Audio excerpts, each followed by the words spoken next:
Okay, good morning. Let's start today online lectures, and that is Unit 3, Part A,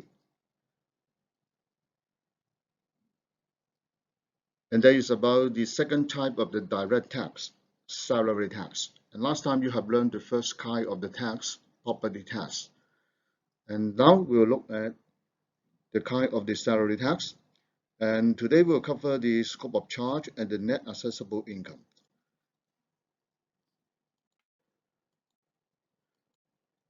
And for this unit, and you will find that I have split it into two parts. Okay, that's why today we'll just cover up to this line number 47 only. Okay, let's look at what will you learn today lectures. Okay, and first of all, in this lecture, you should identify the scope of charge, name of the three different sources of the income that will be subject to salary tax, and distinguish between the type of the employment and professions, and also determine the source of the income, and identify the income that will be exempt from salary tax, and compute the assessable income. Finally, describe and compute the taxable benefit. Finally, we'll work out the net assessable income. Okay, and that will be cover the first few parts of today.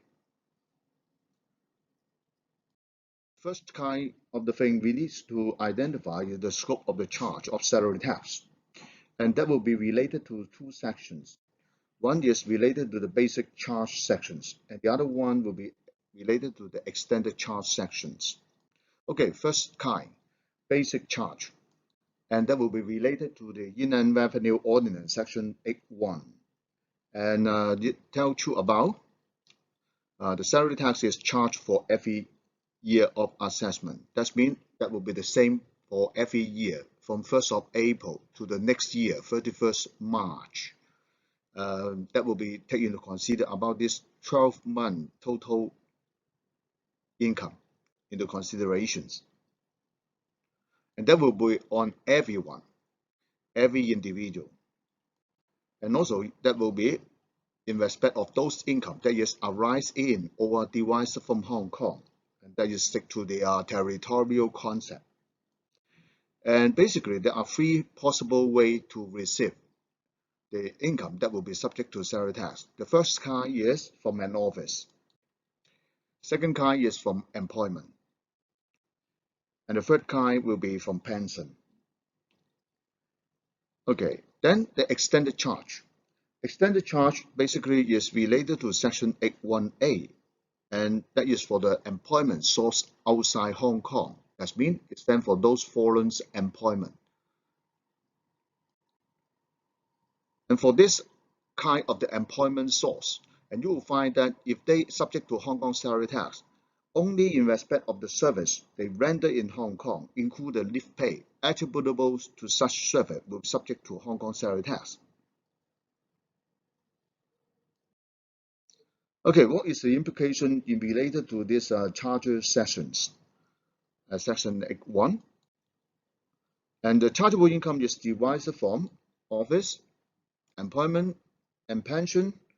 And the chargeable income must be arising or derived from Hong Kong. And the chargeable person are those office holder, employee, and pensioner. Okay, that's why that is those person they will subject to Hong Kong salary tax.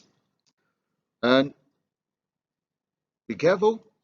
And for the scope of charge, and you will find that it won't take into consider about your domicile, residential status, or your nationality. That is irrelevant.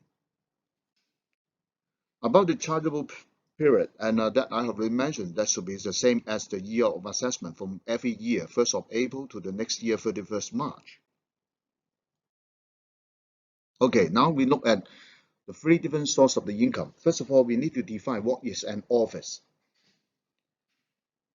An office is a position which is independent from the person holding it. That means for that kind of the income is based on the office, it's not based on the person. An office is a subsisting permanent substantive position which is have an existence independent of the person who fill it, and which goes on and is filled by successive holder.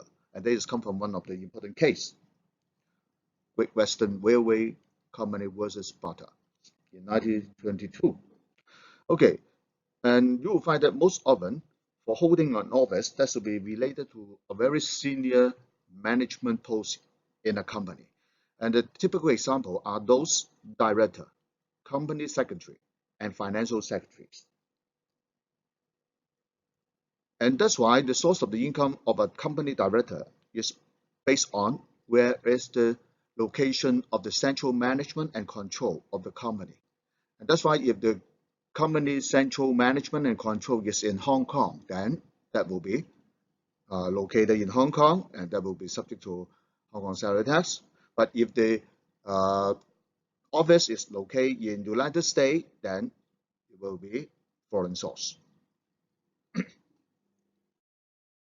Okay, and the source of the income from an office. And basically, source of office is the place where the office legally exists. And what is the meaning of legally exists? It stands for what? It stands for the place where the company is centrally managed and controlled. And in general, the company is centrally managed and controlled in the place where the director meeting are held and decisions are made. And sometimes it will be related to the AGM, annual general meetings. And that's why that will be stand for the company are being centrally managed and controlled. Okay, that's why if in case the company, the AGM is held in Hong Kong, then that will be Hong Kong. But if that is held in Americans, then that will be Americans. Okay, now we look at the second type. We need to define an employment. Why we need to define an employment? Because sometimes there is no employment exists. And what is the meaning of employment? Employment exists where there is a legal relationship of a master and servant. We can test on that. And is the servant answerable to the master for what he should do and how he do it, where he does it, and when he does it? That means that servants will take the instruction from the master to do something and in one of the place and at a certain times. Okay, that's why the relationship is bound by a contract of service. Okay, but be careful. Contract of service is different to contract for service. Why? Because contract of service is an employment. That means and there is an employment relationship. And also that is a master and servant's relationship. But for contract for service, that is a business. And that is principal to principal relationship. That means two companies, they work for the others only. And that's why there is no employment exists.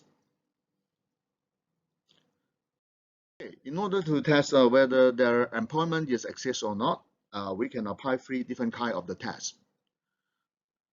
And one of that is what we call the control test. And that's mean what is the degree of control and measure the extent to which the taxpayer is under the direction and control of the employer. And second test will be the economic reality test. And that's mean perform service on his own account or not. And that's why if in case a person need to provide his own equipment, hiring own staff, work in own premise, degree he take a high degree of financial risk, and also he have the opportunity to make profit.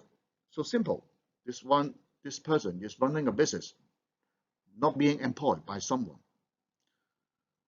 Okay, the third kind of the test will be what we call the integration tax, whether the taxpayer is part and parcel of the organization.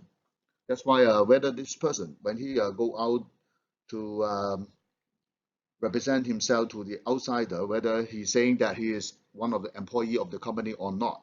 If when he go out presented that he is part of the company or one of the employee of the company, that means he are being employed by the company.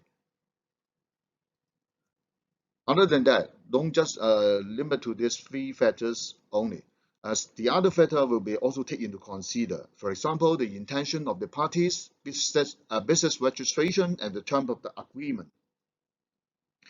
And also, there is no single test is conclusive. And we shall apply one of the very important approach that is being adopted by the Inland Revenue Department in the past. But no matter how, they are still using this basic approach. Is what we call the totality of facts. That means all the facts will be taken into consider, not just one. And that's why that is important. And the IRD will take all the facts into consideration. Basically, you will find that the source rule for employment income in the IRD perspective is that basically they are based on one of the important case and the DIPN 10. And that is the CIR versus George Andrew Griffiths case in 1987. And the second one will be the DIPN number 10. You may refer to this DIPN number 10 by yourself and to go through it by yourself also. But no matter how, to sum up for these two important things, we can find out there are three factors to consider about there is employment or not. And what are they? First, where the employment contract is negotiated, enter into, and enforceable. I would like to add something more, that is being conclude and sign. Okay, and that's important also. And that's why you may add two more. Whereas the contract is negotiate, enter into, enforceable, sign, and conclude. The second one will be where is the employer resident status is, and that means stand for the company where it is being located. For example, if there is an American company and it is located in Americans, and that's why the employer resident status should be Americans rather than Hong Kong. And the third one will be where is the remuneration is being paid. Okay, and that is simple. And where is the money is input into your account, your bank account. Okay, all these factors will be taken into consider. And in general, you will find that the Inland Revenue Department will accept a foreign source of employment if all the three factors is outside Hong Kong. It is very simple. Should be a foreign source, right? But you will find that the IRD can make a reserve to the right to look beyond these three factors. That means if in case they find that there is some artificial circumstances exist, then they will look beyond these three factors. That means they don't consider these three factors anymore. They will look into the facts.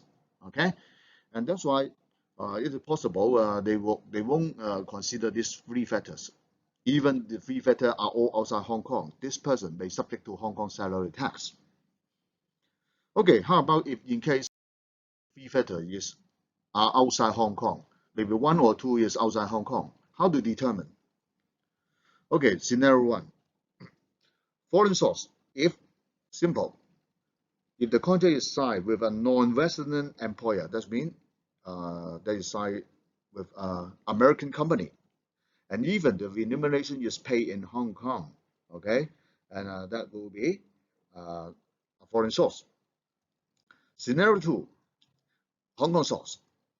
And if the contract is signed with a Hong Kong employer, but even the contract is concluded and remuneration are paid outside Hong Kong, maybe in American, and that one will be treated as a Hong Kong source.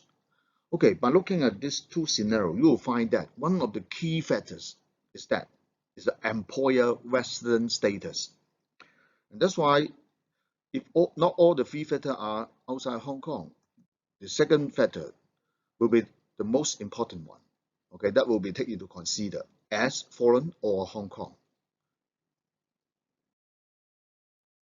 Okay, Hong Kong versus foreign source of employment. Simple. And the source of income basically is based on the employment source.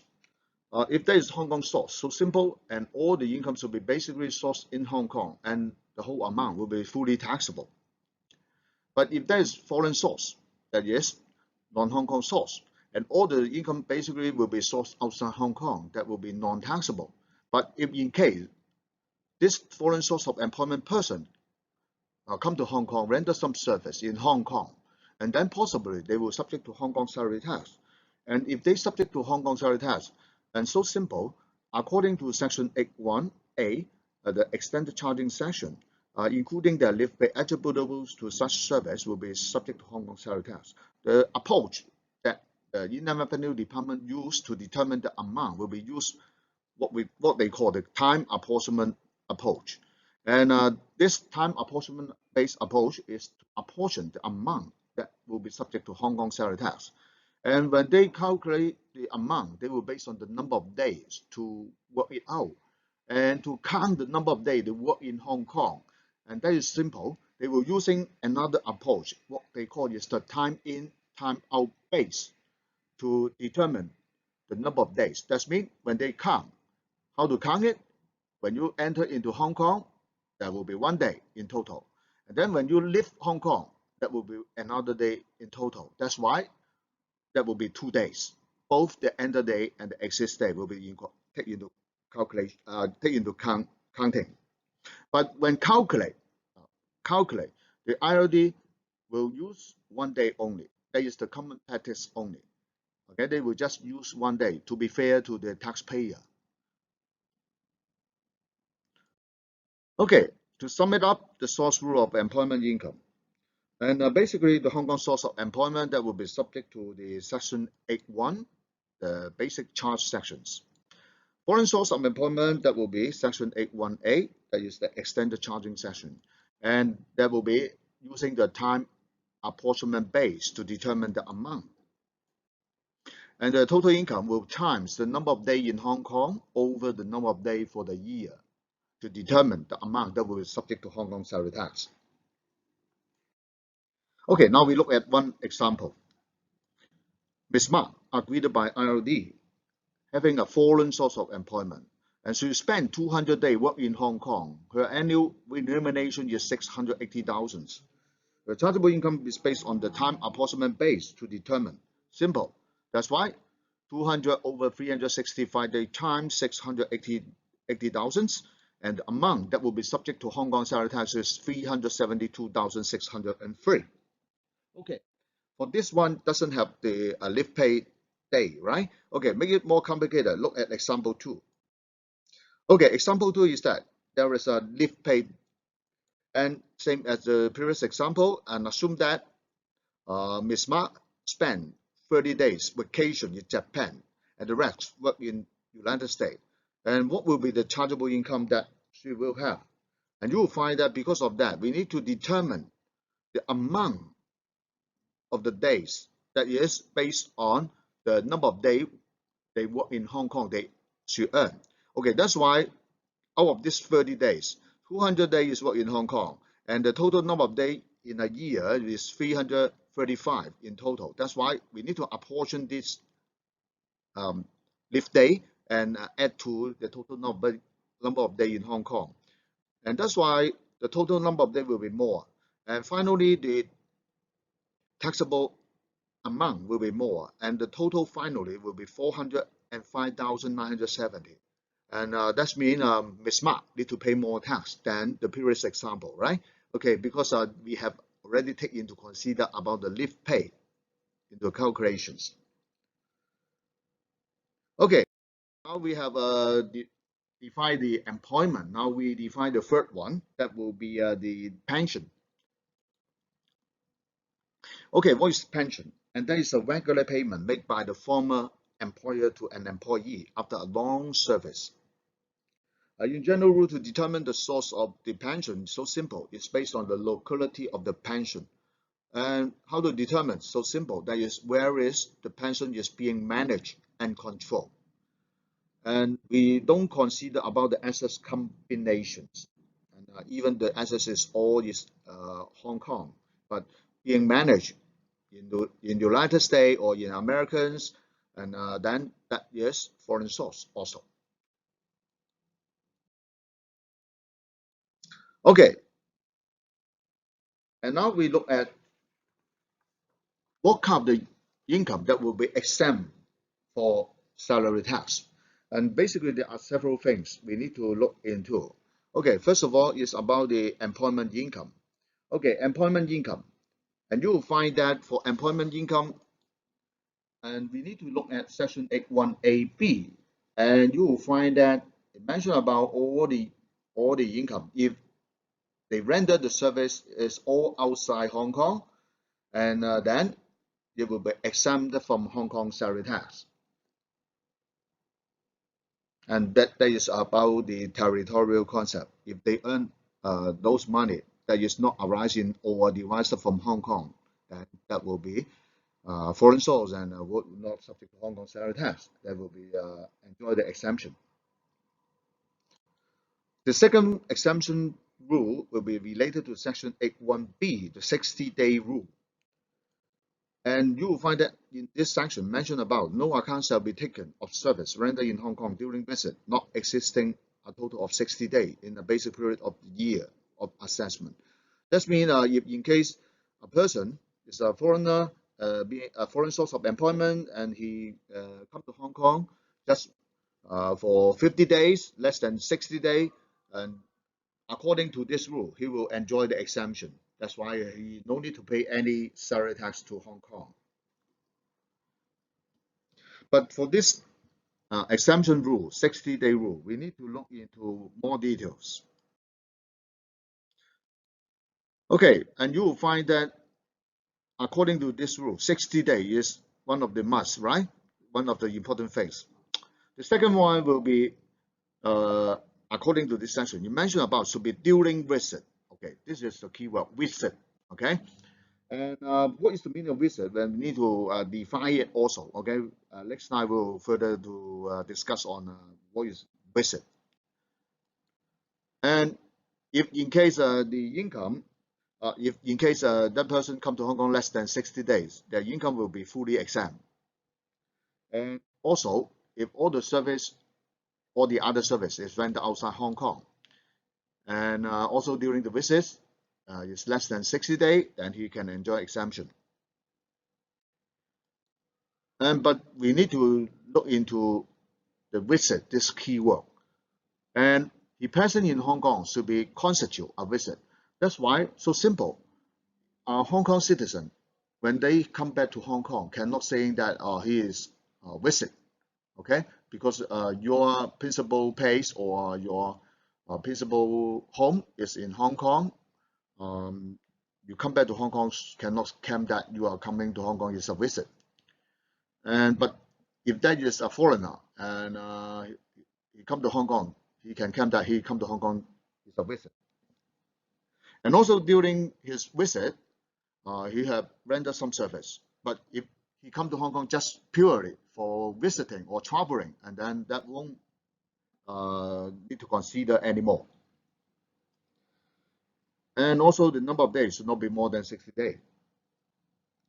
And that's why all these three conditions should be fulfilled. Otherwise, no exemption will be given.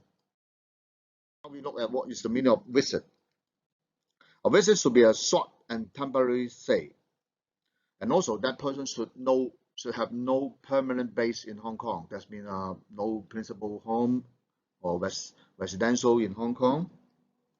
And also that person should not be come to Hong Kong to set up a permanent establishment. For example, set up an office. And also you will find that for his visiting period, any other purpose will be aggregate. That means if in case you come to Hong Kong, you render some service, and the other time is traveling or visiting, whatever, then the total number of days will be count. It won't just count on the number of days you work in Hong Kong only. That's why the total length of the visit are count, no matter the service performed or not, in total.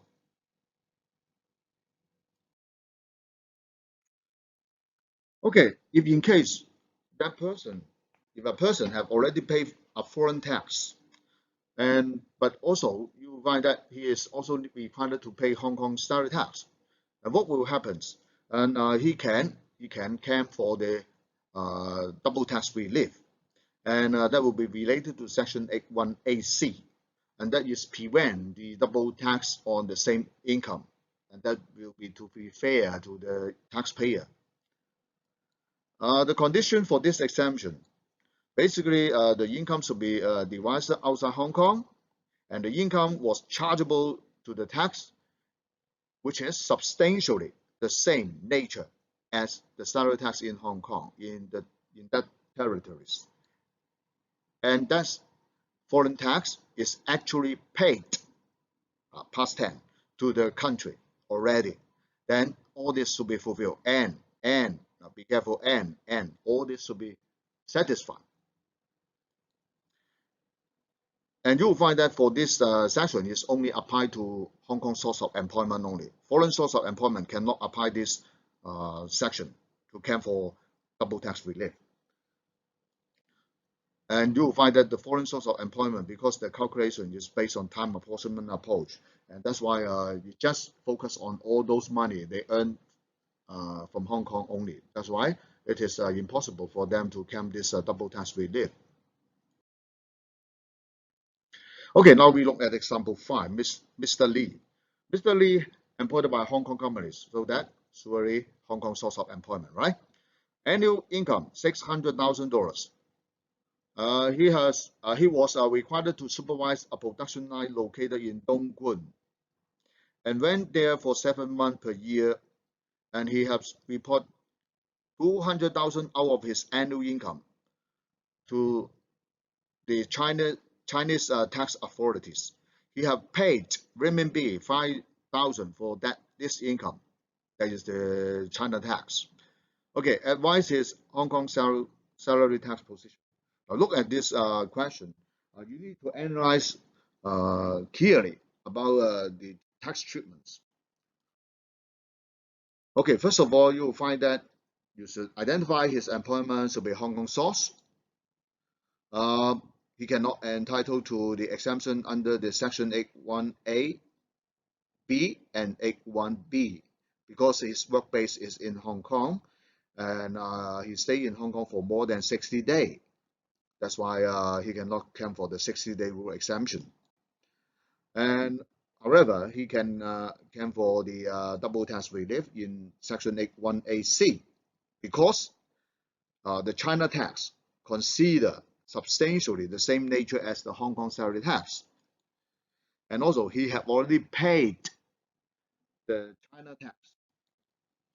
And the amount taxable income in Hong Kong will be reduced to 400,000 only. Okay? And now, be careful. Don't deduct the 5,000. Okay? We will just deduct the concerning amount that will be subject to the China tax income only. Don't deduct the 5,000. Okay? And finally, we will reduce the taxable amount to 400,000 to compute the Hong Kong tax liabilities. Okay, other than that, currently, and you will find that there is a double taxation arrangement between Hong Kong and China. You may refer to the DIPN 44 by yourself. To sum it up and make it simple, you will find that mentioned about the salary, wages, and other similar remuneration divided by a resident of one side in respect of an employment shall be taxable only on that side only. And if the employment is exercised on the other side, the remuneration arise from the other side is not taxable, provided that if all these three sections satisfied, three conditions satisfied, then it will be exempt. But if not, then that person will be subject to two sides tax. Okay, first of all, employee stay for a period or a period not existing in aggregate 183 days in any 12-month period, commencing or ending in the taxable period concerned. Second, the remuneration is paid by, on, or behalf of an employer who is not a resident of that side, and the remuneration is not bound by a permanent establishment or a fixed base which the employer has on that other side. Okay, if this three condition is fulfilled, then that person can exempt for the other side's tax. But if not, if possible, will be subject to two-side tax. You may refer to your textbook example 7. Okay, other than that, we have one more group of the person. They will enjoy another section exemption, and that is related to the seaman and air crew, this special group of the people. And the concerning section is Act 2J. And for this section, it mentioned about because that group of the person cannot claim the 60-day rule exemption. That will be applied the Act 2J. For this section, it mentioned about this group of the people, they present in Hong Kong for not more than 60 days in the base period for that year of assessment, and a total of 120 days of 2 consecutive years of the assessment, one of which is the year of assessment in questions. Okay, that's why both of this should be fulfilled, not just one. Okay, either one cannot be fulfilled, cannot claim for exemption. Present, be careful, which is different to visit, because that person, their home base is in Hong Kong. That's why they come back to Hong Kong, should not be visit, right? That's why you use another word, is present. That's why period is based on the physical present in Hong Kong. And although that will be only the day present in the capacity of seamen and aircrew will become. Okay, if Act 2J not satisfied, and the chargeability will be depend on what? Depend on one simple thing. It's based on the employment source. Okay, that's why scenario 1, if he have a Hong Kong source of employment, what will happen? The whole amount of the employment income is fully taxable, whole amount, unless he can satisfy the double tax relief section 1AC. Scenario 2, if he got a foreign source of employment, then the income is taxable on a time apportionment base only. And but you will find that the 60-day rule won't apply to this foreign source of employment also. Okay, now we look at one example. You have a better understanding and how to work out the amount that is taxable or not taxable. Okay, assume that Kitty is an air hostess employed by Cathay Pacific in Hong Kong. Okay, Hong Kong company, right? Cathay Pacific. That's why Hong Kong source of employment. Scenario 1. Okay, during the year 2017, 18, 19, 1920, the physical presence in Hong Kong was 75 days, 50 and 70 days respectively. And her annual income for the 3 years was 300,000, 360,000, 280,000 respectively. Now, advise Kitty on her salary tax positions. Okay, need to look at the first year. First of all, we need to identify she is an air crew, and that's why Act 2J will be applied to her. For this year, 2017 and 18, the first year, the first condition cannot be satisfied because he present in Hong Kong, present in Hong Kong for 75 days, more than 60 days, right? The second condition is also not fulfilled because when we look at the second year, 1819, and the total number of days is 125 days, more than 120. That's why both of this condition is not satisfied. And because of that, she can enjoy any exemption. The outcome is that she is also have a employment source, Hong Kong employment source. And finally, whole amount of her income, 300,000, will be fully taxable. Year 2018 and 19. In this year, the first condition is fulfilled. She present in Hong Kong 50 days only. And also the second condition, when you add up the next years, 1990, 2019 and 20, with 2018 and 19, these 2 years, the number of days is just 120. That's why both conditions satisfy. And what will be the outcome? she can enjoy the exemption.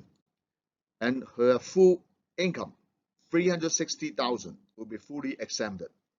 No need to pay any tax to Hong Kong government. In 2019 and 20, and for this section cannot be satisfied. Why? Because she present in Hong Kong for 70 days. The first condition doesn't satisfy. And although you'll find that the second condition and add up to the previous year is just 120 days. But because of Act 2J mentioned about both conditions should be fulfilled, right? And because of that, she cannot claim any exemption. And because of that, full amount of this 280,000 will be taxable in this year, full amount, no exemption. Okay, before we continue, I give you a questions. You need to think about. Let's say now another person, another air hostess. She is called Hello Kitty, and Hello Kitty is a Japanese, and she is being employed by JAL, Japan Airline. Okay, and the other thing is the same. Both income and the number of days in Hong Kong is the same. Now, tell me about what will be the tax position of Hello Kitty. Now, I give you a 10 minutes break and you think it over, and then we'll come back later.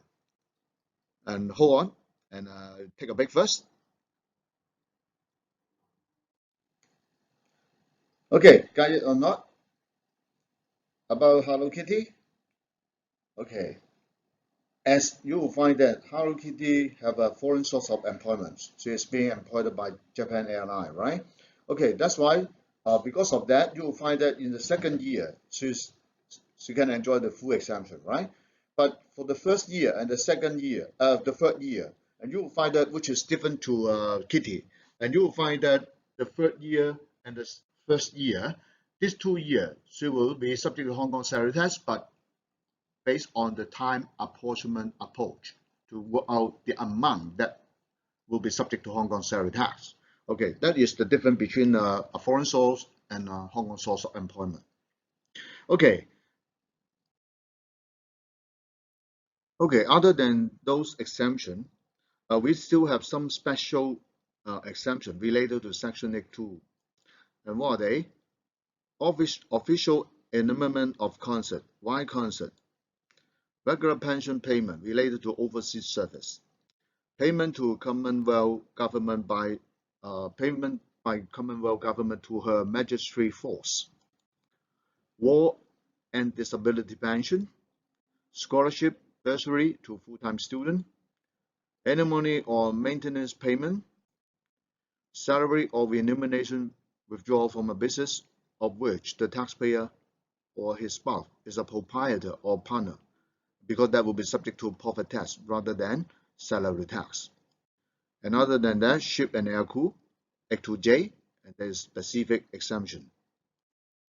And other than that, the emolument paid by the central government to the person in temporary service of the government who are in the CIR opinion serving in Hong Kong on the mainland of China, base term, whereby they are normally employed in mainland, but are liable for service elsewhere or are recruited in the mainland specifically for the service in Hong Kong, and those persons are exempted from Hong Kong salary tax.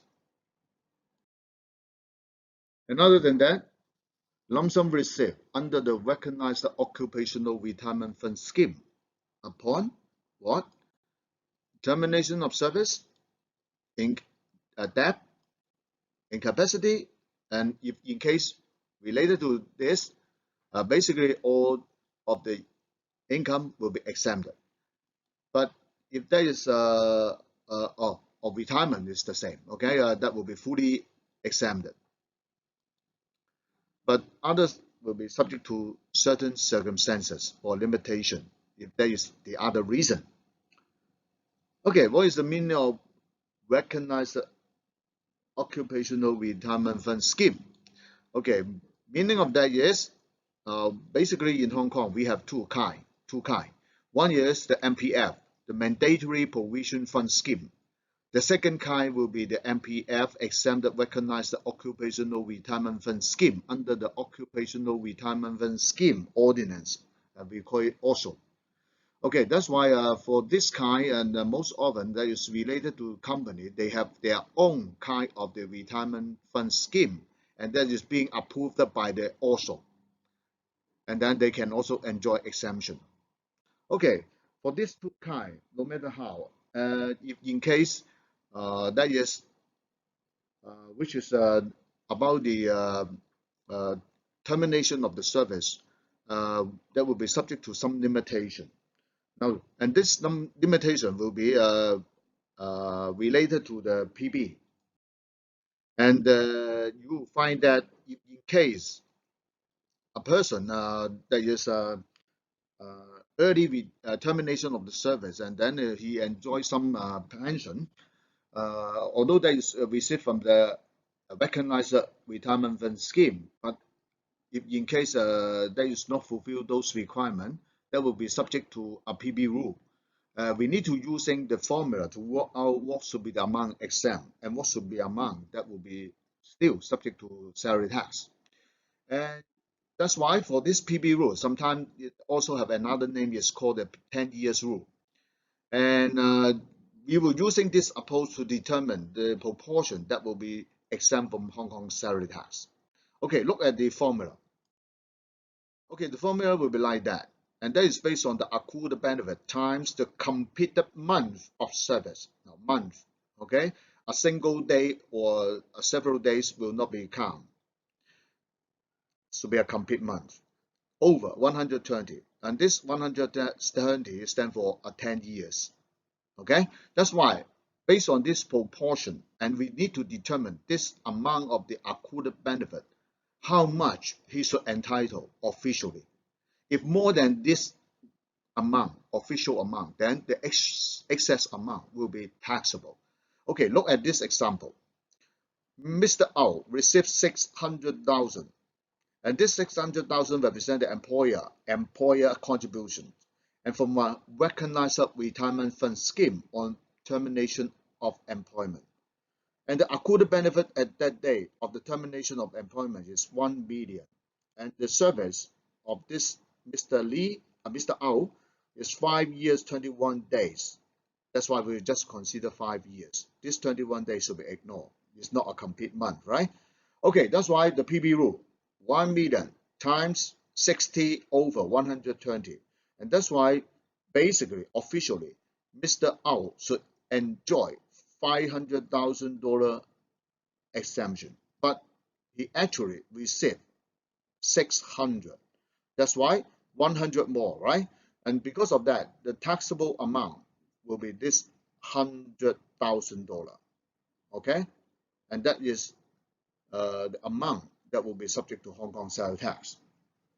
Okay, and there is a table, and that will sum up the situation that will be fully exempt or will be subject to the PB rule or fully taxable.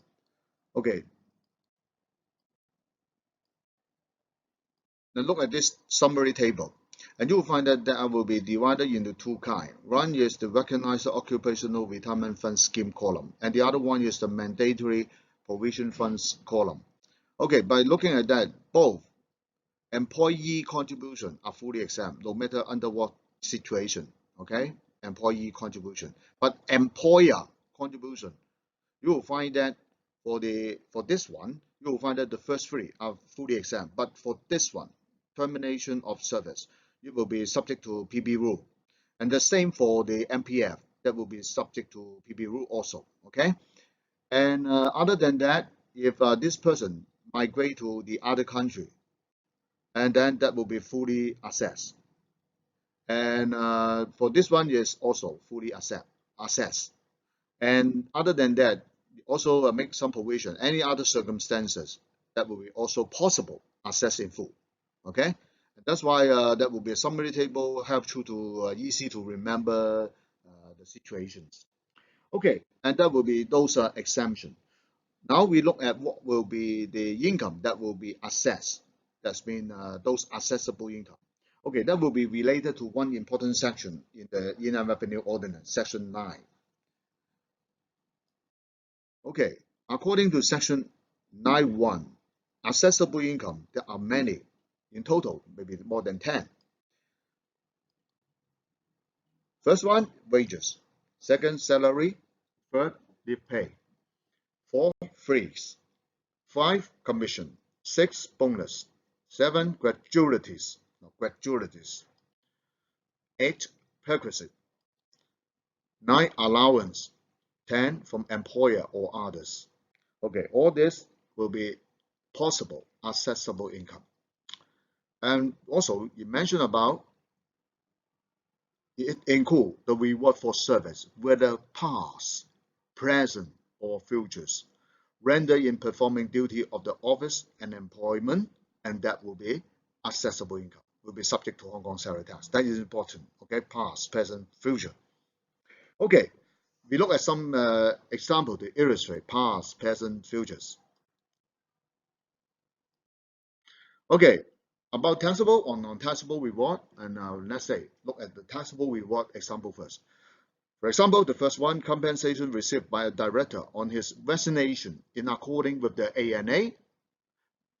And the reward for this one basically is reward for the past service. That's why that is taxable. Second one, lump sum received by a director for giving up his resignation and continuing his service. And that is a reward for the future service. And that is also taxable. Third one, tips received by a taxi driver, reward for the present service from a third party, taxable. Okay, and that's why it illustrates past, future, and present situations that will be taxable. And what are the situations that will be non-taxable? For example, that is not for service. It's not come from your service. You get this return or this income. For example, payment in lieu of notice. And basically, there is a compensation received. And that is because of the breach of the contract. And second one, servancy payment under the employment ordinance. Okay, servancy payment in Chinese, 遣散費. Okay, that's why that is a compensation. Third one, payment for damage or for wrongful dismissal. Okay, that is also a compensation. Wedding gifts, that is a gift. Okay, not because of your service, right? That's why that is not taxable. Okay, now we look at those taxable benefit in kind, those benefits that will be taxable. And what are they? There are many. Okay. And the taxable benefit in kind is possible a fringe benefit being provided by the company that is being taxable.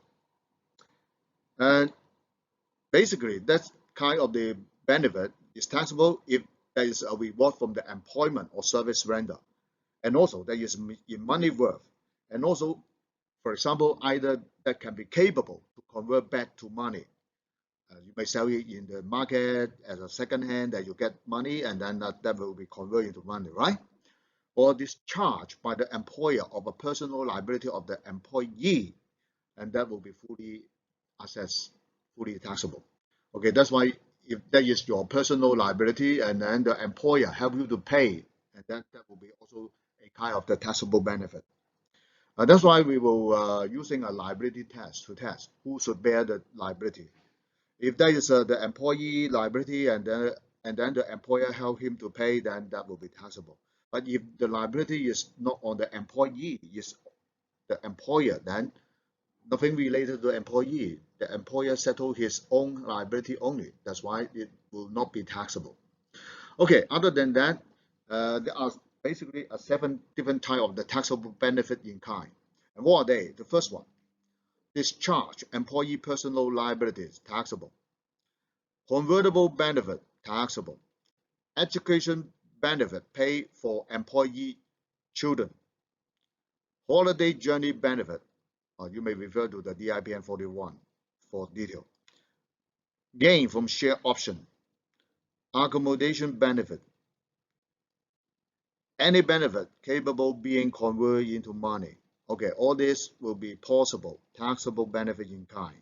Okay, we will have a detailed discussion on each of that, one by one. Okay, the first one, discharge of employee personal liabilities. For this one, you will find that discharge employee personal liabilities, and you will find that any amount paid by the employer to or for the credit of a person other than the employee is not taxable provided that the payment is discharge of a sole and primary liability of the employer, and the liability is not guaranteed by another person, then that will not be taxable. But no matter how, you will find that that will not be applied to children education benefit and holiday journey. That's why that kind will be fully taxable. Okay, second kind, convertible benefit. So simple. There are a lot of the example in the past exam. I have some up right here. And what are they? Provision of female, because that is cannot be converted into money, and that's why not taxable. But lunch voucher, gift voucher, because that can be sold away and converted into money. That's why that is taxable. That will be taxable on the face value. Provision of car, holiday home, utilities, basically that is not taxable unless that was in the employee account, then that will be taxable. Okay, the fourth one, reimbursement of utility, personal expenses, taxable in full.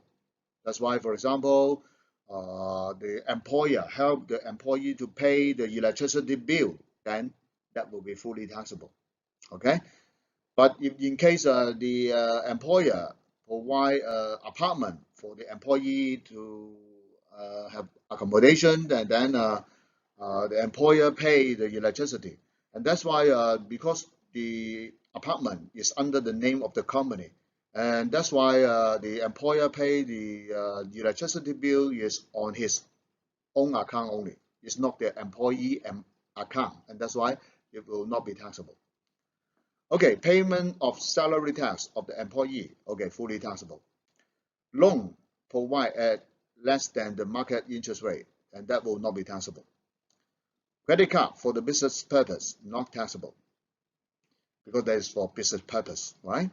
Cup benefit, basically not taxable, because that is the company buy a cup membership and let their staff to enjoy in the cup, and then that will not be taxable. But if in case the employer help the employee to pay the cup membership free, and then that will be taxable.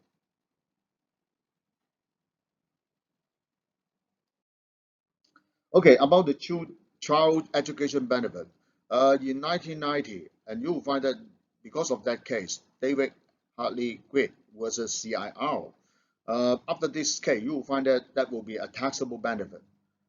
Except what? Except you will find that if the payment is paid out of a generally discretionary trust fund and by the employer, then that will not be taxable. That means most often the company will set up a discretionary trust fund, and then the trust fund will pay the employee children's school fee. Then that will be exempted, because that is not paid by the employer; it's paid by the trust fund, and that's why most often they will arrange in this way. The second kind will be the holiday journey benefit, and that will be fully taxable according to the DIPN 41, and that is a taxable benefit uh, related to the holiday journey. Okay, and but you will find that sometimes you will find that a person, they have a business trip, and also when they go for this business trip, partly they will also have their own journey holiday. And that's why for this business trip, partly is for business, partly is for holiday. Under that situation, if a clear identifiable part of the trip can be identified, then those expenses related to the trip, business trip, will be non-taxable. But those expenses related to his own holiday, that will be fully taxable. But sometimes it is quite difficult to ascertain, and because if that cannot be ascertained, so simple, that will be based on apportionment. Okay, that's why that will based on the number of day related to the total number of day to determine the amount that will be taxable. And about the holiday journey benefit, you have already mentioned a trip for business purpose. A holiday is incidental to a business trip. then that will not be taxable. Because you will find that for everyone you work 6 days, you get one holiday, right?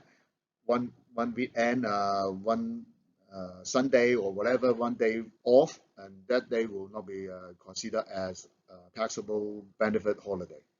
Okay, that's why if that is incidental to a trip, and then that will not be taken into consider.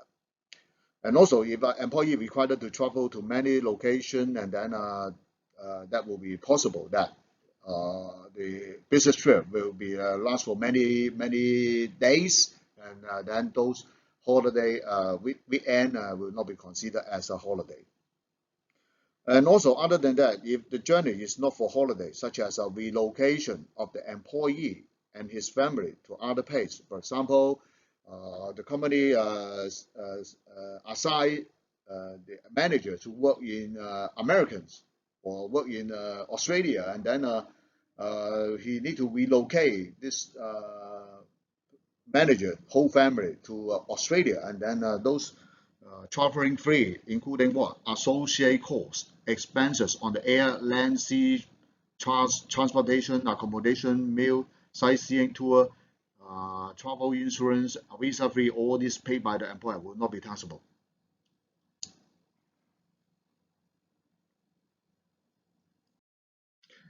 Okay, the third kind that will be about the share options. Share option, and you will find that there is a right. Okay, that right is mentioned about you have the right to buy a certain amount of the share of the company.